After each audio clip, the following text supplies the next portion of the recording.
با ایستادن هر کامیون، تیری در قلب حکومت فرو می رود.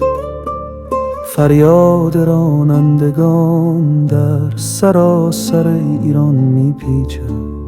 دست در دست، دل به دل، یک صدا راه سقوط کاخ ستم را می سازد.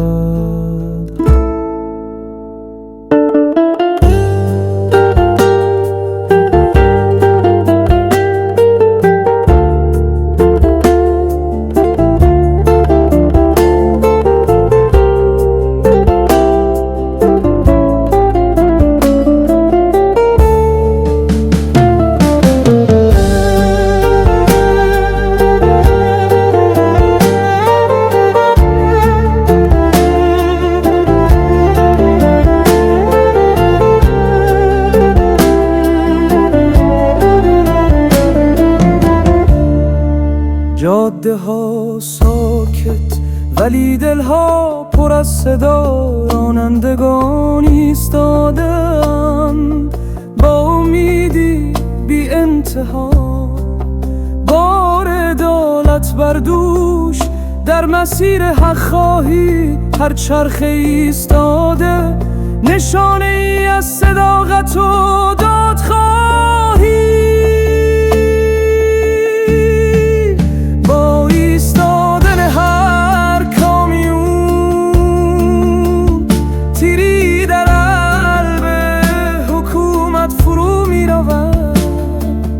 فریاد رانندگان در سراسر ایران می پیچد. دست در دست، دل به دل، یک صدا راه سقوط کاخ ستم را می سازد.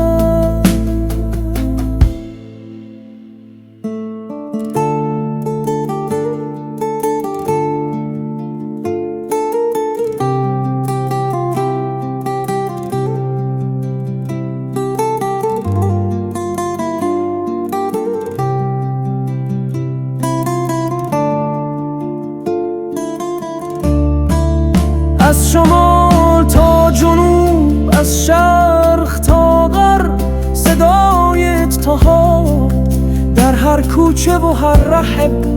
رانندگان ستونهای اقتصاد وطن اکنون فریاد میزنند. دیگر بس است ای ستم،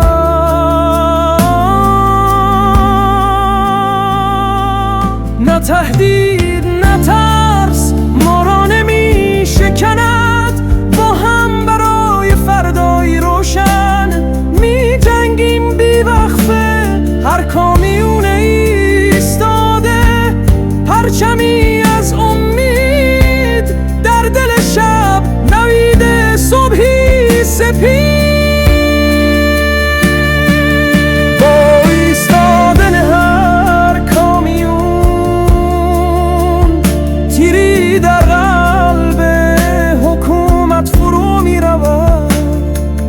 فریاد رانندگان در سراسر ایران می پیچد. دست در دست، دل به دل، یک صدا راه سقوط کاخ ستم